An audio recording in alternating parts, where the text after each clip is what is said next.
Beautiful images of the Virgin Mary are now available on Amazon in Stephen Ryan's new book, Beauty Will Save the World.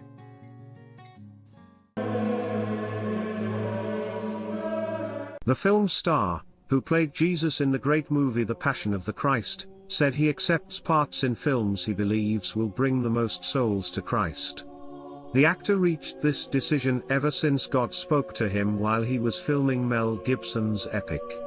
The Christian Post reported that while filming the crucifixion scene, God drew close to him and said, "They don't love me. There are very few." In response, the actor told God, "Well, I'm going to love you, and I'm going to tell you that I love you. That's why our Lord is so alone. His creatures do not love him. And, he could force himself on us, but would that be love? I don't think so." The Catholic actor said he decided to profess his love for God in a public way, despite the repercussions.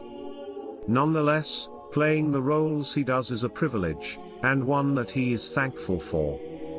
In preparing to play the role, the actor said he prayed one simple prayer: "Lord, I don't want the world to see me, I want them to see you.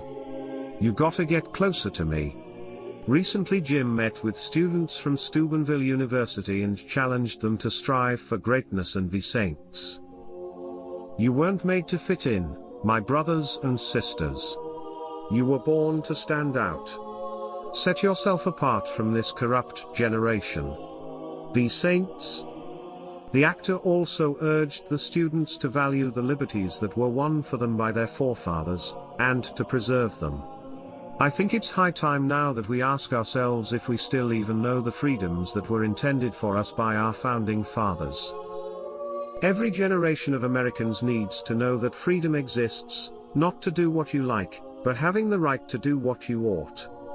Most recently, Jim co-starred in a faith-based film called Paul, Apostle of Christ, where the actor plays Saint Luke, a colleague of Paul's and the author of the third Gospel account.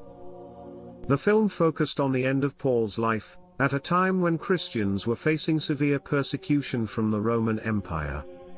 Paul was in prison at the time, and soon afterward would give his life for Christ.